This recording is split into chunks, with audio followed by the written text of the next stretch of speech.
حضرت ابو بکر رضی اللہ تعالیٰ عنہ فرماتے ہیں کہ رسول اکرم صلی اللہ علیہ وآلہ وسلم نے ارشاد فرمایا، ہر گناہ کی سزا کو قیامت تک کے لیے مؤخر کیا جا سکتا ہے، لیکن ماں باپ کے نافرمان کی سزا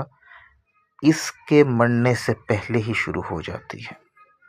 یہ حدیث صحیح الاسناد ہے، لیکن امام بخاری رحمۃ اللہ علیہ اور امام مسلم رحمۃ اللہ علیہ نے اس کو نقل نہیں کیا۔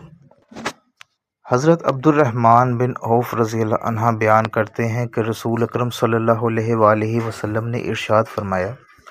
اللہ تعالیٰ فرماتا ہے، میں رحمان ہوں، میں نے رحم کو پیدا کیا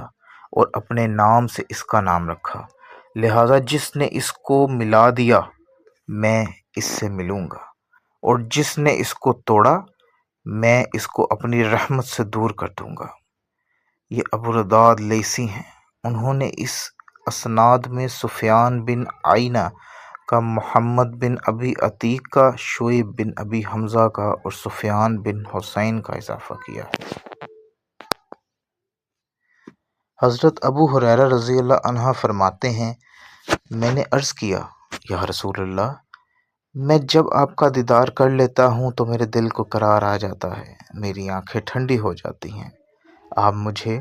ہر چیز کے بارے میں بتائیے۔ آپ نے فرمایا، ہر چیز پانی سے بنائی گئی ہے۔ آپ فرماتے ہیں، میں نے کہا،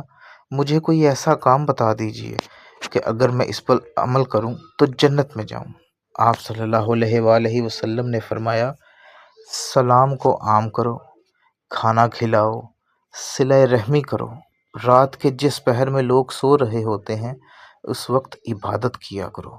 پھر تم سلامتی کے ساتھ جنت میں چلے جاؤ گے۔